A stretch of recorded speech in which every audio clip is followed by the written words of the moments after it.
Hello viewers, welcome to Varaha max. இன்னைக்கு நம்ம Varaha maths என்ன பார்க்க போகிறோம் அப்படின்னு பார்த்தீங்கன்னா, எக்ஸசைஸ் 2.4ல் 6th சம் தான் பார்க்க போகிறோம்.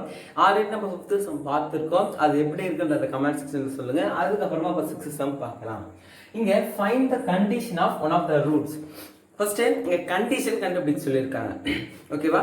கண்டிஷன் அதுதான். அதை ஃபர்ஸ்ட் யோசிங்க. என்ன அப்படின்னா, முன்னாடிலாம் வந்து கண்டிஷன் அவங்க கொடுத்துட்டு அந்த ரூட்ஸுக்கான சம்மு ப்ராடக்ட் அது போல் சிம்பிளாக கண்டுபிடிக்க சொல்லுவாங்க. ஆனால் இங்கே சம்மும் கொடுக்கல, ப்ராடக்டும் கொடுக்கல, டைரெக்டாக கண்டிஷனே கண்டுபிடிக்க சொல்லிட்டாங்க. ஆனால் இது ரெண்டுத்தை கம்பேர் பண்ணக்குள்ள கண்டிஷன் கண்டுபிடிக்கிறது தான் ஈஸி. அதுக்காக அவங்க 3 சப்டிவிஷன்ஸ் கொடுத்துருக்காங்க. அந்த சப்டிவிஷன்ஸை வச்சு தான் நம்ம கண்டுபிடிக்க போகிறோம். ஓகேவா? இதில் ஃபர்ஸ்ட் சப்டிவிஷன் என்ன அப்படின்னு பார்த்தீங்கன்னா, நெகட்டிவ் ஆஃப் அதர்.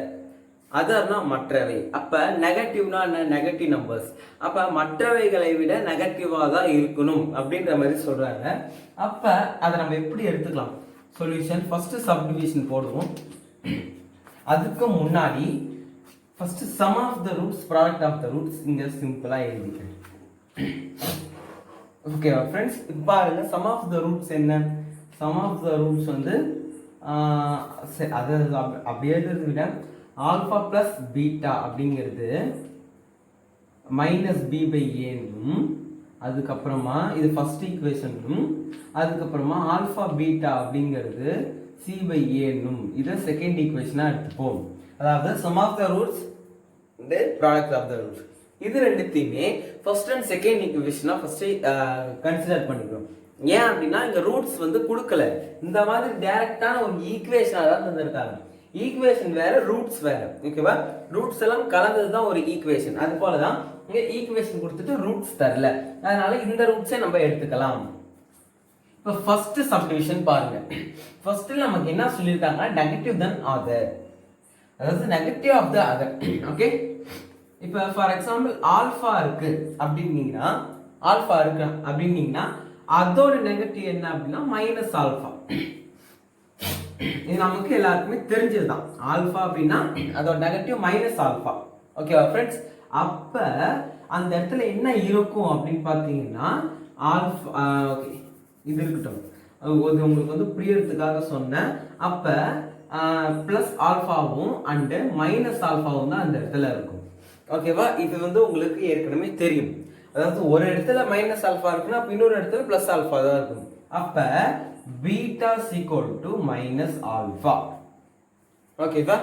இப்ப அதாவது ஃபார் எக்ஸாம்பிள், ஓகே, இப்போ வந்து ஏ ஈக்குவல் டு சி அப்படின்னா, இப்ப சி ஈக்குவல் டு சி அப்படின்னா ப்ரூவ் பண்ண சொன்னாதான் இப்படி வரும். நம்மள ஏதாவது ப்ரூவ் பண்ண சொல்லியிருக்காங்களா? இல்லை. அப்படின்ற பட்சத்துல இப்படிதான் வரணும். அதாவது இதுக்கு இது சமமா இருக்குன்னு வரும். இதுவே இதுக்கே இது சமமா இருக்கு அப்படின்றது வரக்கூடாது. நான் எதுக்கு இங்க அதாவது இதை மென்ஷன் பண்றேன் அப்படின்னு பாத்தீங்கன்னா, இங்க மைனஸ் ஆல்பா இருக்குன்னா minus alpha equal to minus alpha தான். ஆனால் மற்ற ரூட்ஸ்களை விட தான் இது மைனஸா இருக்கும். அப்ப பீட்டாவை விட இது மைனஸா இருக்குன்னு சொல்லிக்கலாம். ஏன் ஃபர்ஸ்ட் நம்ம ஆல்பாக்கு மைனஸ் போட்டோம்? முதல்ல ஆல்பா தான் இருக்கிறதுனால ஆல்பாக்கு மைனஸ் போட்டுக்க வேண்டியதுதான், அவ்வளவுதான். இதுவே நீங்க பீட்டா கூட மைனஸ் போட்டாலும் சம் கரெக்டா தான் வரும். ஓகேவா ஃப்ரெண்ட்ஸ்? இப்ப இங்க மைனஸ் ஆல்பா இருக்கு. ஓகேவா? Beta equal to minus alpha. இதை வச்சு இப்ப நம்ம ஃபர்ஸ்ட் இதை கண்டுபிடிக்க போறோம். ஓகேவா? தென் இப்ப பாருங்க, ஆல்பா பிளஸ் பீட்டான்னு இருக்கு. ஆல்பா பிளஸ் பீட்டான்னு இருக்கா? பீட்டாவோட வேல்யூ தான் என்ன? Minus alpha. அப்ப alpha minus alpha equal to minus b by a அப்படின்னு வந்து. ஓகேவா? இப்ப இதை பாத்தீங்கன்னா, இப்போ இந்த 0 equal to minus b by a அப்படின்னு வரும். ஓகேவா? இப்போ இந்த ஏ இங்க கொண்டு போயிட்டோம் அப்படின்னா minus, okay, minus b. Okay, a இங்க மல்டிபிள் பண்ணா 0 ஈக்குவல் டு மைனஸ் பி ஆயிடும். இப்போ இந்த மைனஸ் அங்கே கொண்டு போனீங்கனாலும் பிளஸ் தான், அதாவது 0 வந்து இதாகிடும். அப்போ இது திருப்பி போடும் பொழுது பி ஈக்குவல் டு 0. பியோட வேல்யூ 0. 0க்கு முன்னாடி மைனஸ் போட்டாலும் பிளஸ் போட்டாலும் அவசியமே இல்லை. ஓகேவா? இதுதான் ஃபர்ஸ்ட் ஈக்குவேஷனுக்கான ஆன்சர், அதாவது ஃபர்ஸ்ட் சப்டிவிஷனுக்கான ஆன்சர். ஓகேவா ஃப்ரெண்ட்ஸ்? இப்போ செகண்ட் சப்டிவிஷன் பார்க்கலாம். செகண்ட் சப்டிவிஷன்ல என்ன சொல்லியிருக்காங்கன்னா, அதாவது ட்ரைஸ் பி அதர். ட்ரைஸ் அப்படின்னா 3 மடங்கு. மும்மடங்கு அப்படின்னு அர்த்தம். மும்மடங்கு இதை விட அதிகமாக இருக்கணும். அப்ப ஆல்பா கமா 3 ஆல்பா, ஆல்பா ஆல்பாவை விட மும்மடங்கு, அதாவது 3 மடங்கு அதிகமா இருக்கிறதுனால இது 3 ஆல்பா. ஓகேவா? தென் இதை வச்சு இப்ப நம்ம இது ரெண்டுத்தையும் கண்டுபிடிச்சிக்கலாம். ஓகேவா? பாருங்க, அதாவது உங்களுக்கு ஏற்கனவே ஒரு குழப்பம் இருக்கும். ஏன் அப்ப இதுக்கு ஏன் இதை கண்டுபிடிக்கல அப்படின்னு பாத்தீங்கன்னா, அதாவது ஃபர்ஸ்ட் ஈக்குவேஷன் இருக்கு இல்லையா, அதுக்கு வந்து இதை கண்டுபிடிச்சிக்கிட்டோம். அதாவது இதுல ஒரு ரூட்ஸ் தான் இருக்கு, ஒரு ரூட். அதாவது இதை யோசிக்க கூடாது, ஈக்குவல்ட்டுக்கு அந்தாண்ட இருக்கிறது தான் ரூட்ஸ் இல்லையா. அதாவது இது ஈக்குவேஷனா, இது ஈக்குவல் டு 0 தான். ஆனா எது இதுல ரூட்? இதுதான். அதாவது ஒரு சம்திங், அதாவது ஒன் திங் இருக்கு பாத்தீங்களா, இந்த 0ன்னு இருக்குன்னா அதை கன்சிடர் பண்ண மாட்டாங்க. மற்றபடி உள்ளார இருக்கு பாருங்க, இந்த மாதிரி ax² + bx + c இருக்கு பாத்தீங்களா, இதுதான் வந்து ரூட்ஸ் நம்ம கன்சிடர் பண்ணுவோம். ஓகேவா? அதெல்லாம் ரூட்ஸ் எல்லாம் ஜாயின் ஆகிறது தான். அதாவது பல ரூட்கள் சேர்ந்தால் தான் அது ஈக்குவேஷன் சொல்லப்படுது. ஓகேவா? அதுதான். இப்ப ஆல்பா கமா 3 ஆல்பா அப்படின்னு சொல்றோம். ஓகேவா? இப்ப இங்க பாருங்க ஃப்ரெண்ட்ஸ், ஆல்பா கமா 3 ஆல்பா. இப்ப இதுக்கு first sum of the roots கண்டுபிடிப்போம். we can take sum of the roots for alpha comma 3 alpha. ஓகேவா? இப்ப இங்க ஆல்பா அப்படியே இருக்கட்டும். ஓகேவா? then okay, first equation first கண்டுபிடிச்சிக்கலாம். ஆல்பா பிளஸ் பீட்டா அப்படின்னு இருக்கு.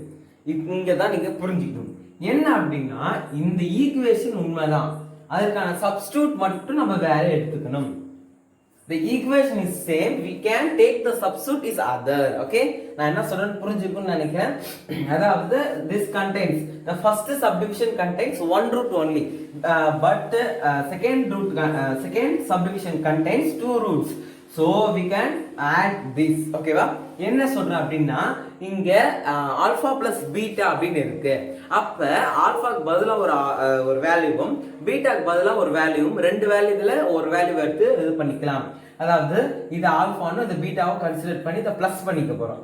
ஓகேவா? அப்ப alpha plus 3 alpha equal to minus beta by minus b by a. ஓகேவா? அப்ப ஆல்பா பிளஸ் 3 ஆல்பா, அப்ப மொத்தம் 4 alpha equal to minus b by a. இந்த 4 இங்க மல்டிபிள் பண்ணிக்கலாம். Alpha equal to minus b by 4a அப்படின்னு ஆயிடும். ஓகேவா? தென் இது அப்படியே இருக்கட்டும். அடுத்ததா ஒரு காலம் ஓபன் பண்ணிக்கலாம். அதுல என்ன அப்படின்னு பாத்தீங்கன்னா, அதுல என்னன்னா செகண்ட், அதாவது செகண்ட் ஈக்குவேஷன் இருக்கு இல்லையா, ஆல்பா பீட்டா. ஓகேவா? ஆல்பா பீட்டாக்கான வேல்யூ c by a, அது நமக்கு ஏற்கனவே தெரியும். இதை ஞாபகம் வச்சுக்கோங்க. அப்ப ஆல்பா இன்டு பீட்டா அப்படின்றப்ப 3 ஆல்பா இன்டு ஆல்பா, அதாவது ஆல்பா பிளஸ் ஆல்பான்னு 2 ஆல்பா. அதாவது ஒரு ஆல்பா இருக்கு, இன்னொரு ஆல்பா இருக்கு, அப்ப 2 ஆல்பான்னு சொல்லலாம். இதுவே ஒரு ஆல்பாவையும் இன்னொரு ஆல்பாவையும் பெருக்குனா அது ஸ்கொயர்ல மாறும். ஓகேவா? அப்ப பாருங்க, 3 alpha into alpha 3 alpha square அப்படின்னு ஆயிடும். ஓகேவா? இது நம்ம ஏற்கனவே எல்லாருக்கும் தெரிஞ்சதுதான். ஓகே, யாரும் தப்பா நினைச்சுக்க வேணாம். இதுல என்ன அப்படின்னா 3 ஆல்பா ஸ்கொயர் இருக்கு. ஓகேவா? இந்த 3 ஆல்பா ஸ்கொயர், அதுக்கப்புறமா இந்த c by a equal to c by a. ஓகேவா? இப்பதான் நீங்க யோசிக்கணும் என்ன அப்படின்னு பாத்தீங்கன்னா, 3 இருக்கு. ஓகே, ஆல்பாக்கு பதிலாக இந்த வேல்யூவை போட்டுக்கலாம். அப்ப மைனஸ் b by 4a, அதுக்கப்புறமா இந்த c by a. ஓகேவா? இந்த ஸ்கொயருக்கு ஸ்கொயர். தென் இப்ப இது 3 அப்படியே இருக்கட்டும். அதாவது இது பண்ணிக்கிறேன், இப்ப உள்ள பிளஸ் பண்ணிக்கோங்க. அதாவது எப்படி, ஏன் நான் பிளஸ்ன்னு சொல்றேன்னா, இப்ப இந்த b ஸ்கொயர் பண்ணும்போது என்ன ஆகும், அதாவது ஃபர்ஸ்ட் 3 போட்டுக்கோங்க. அப்ப என்ன ஆகும் அப்படின்னு பாத்தீங்கன்னா, இந்த ஸ்கொயர் ஆனது இதுக்கும் இதுக்கும் உண்டு. அப்ப ஃபர்ஸ்ட் b ஸ்கொயர் பண்ணும்போது பிளஸ் b ஆயிடும். அப்ப 3b by 4a square equal to c by a. ஓகேவா? இப்ப இப்படி ஆயிடும். அதுக்கப்புறமா என்ன அப்படின்னு பாத்தீங்கன்னா, பாருங்க, இப்ப இந்த 4a ஸ்கொயர் இருக்கு, இங்க a இருக்கு. அப்ப இது கேன்சல் ஆயிடும். இங்க ஒரு a போயிடும், இங்க ஒரு a போயிடும். அப்ப இங்க 4a மட்டும் தான் இருக்கும். அப்ப இது இங்கேயும் கிராஸ் மல்டிபிள் பண்ணுங்க. அப்ப 4ac 4ac ஈக்குவல் டு இந்த 3b. அவ்வளோதான். இதை இப்படியே வச்சுக்க வேண்டியதான், வேற எதுவுமே இதை பண்ண முடியாது. இது அப்படியே இருக்கட்டும். ஓகேவா? தென் அதுக்கப்புறமா ரெசிப்ரோக்கல் இருக்கு. ஓகேவா? இது மூணாவது ஸ்டெப்ல உச்சகட்டத்தில் வரும்போது தான் அதோட கண்டிஷன் நமக்கு தெரியும். ஓகேவா? இப்போ பாருங்க, இதை எரேஸ் பண்ணிடுறோம் ஃப்ரெண்ட்ஸ்.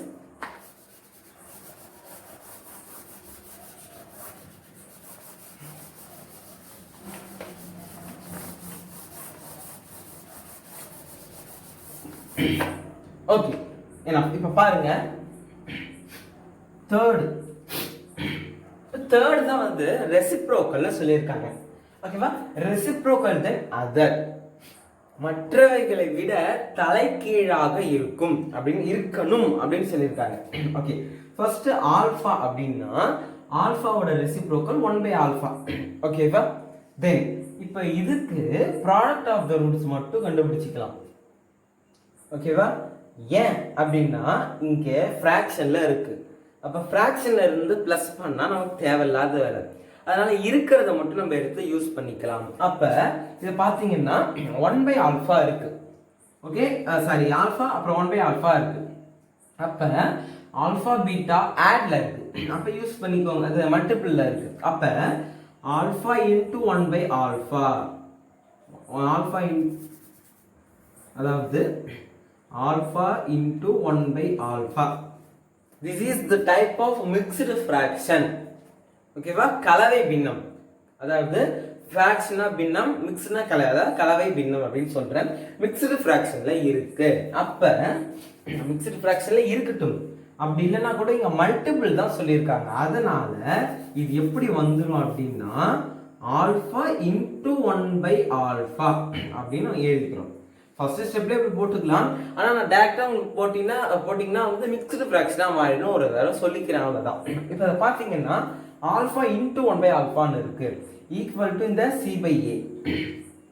இப்ப பாருங்க, இந்த ஆல்பாவுக்கு அந்த ஆல்பாவுக்கு கேன்சல் ஆகும், மிச்சம் இருக்கிறது 1 ஈக்குவல் டு c/a. ஓகேவா?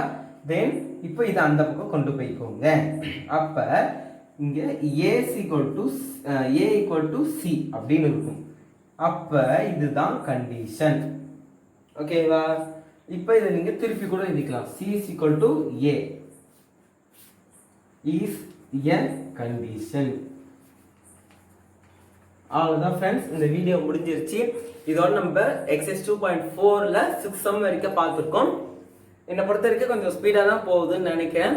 அதுக்கப்புறமா இந்த போர்ட் சின்னதாக இருக்கிறதுனால கொஞ்சம் எரேஸ் பண்ணி எழுதுறதா இருக்கும். நானும் கொஞ்சம் நெருக்கி தான் எழுதுறேன். அது எப்படி இருக்குன்றத கமெண்ட் செக்ஷன்ல சொல்லுங்க. அதுக்கப்புறமா இப்போ 6 சம் முடிச்சிருக்கோம் இல்லையா, ஸ்பீடாக தான் போயிட்டு இருக்கோம். இதுக்கப்புறமா நான் வந்து 7th சம் அந்த வீடியோவில் உங்களுக்கு சந்திக்கிறேன். I am Sampreet from Varaha Max. Thank you to all.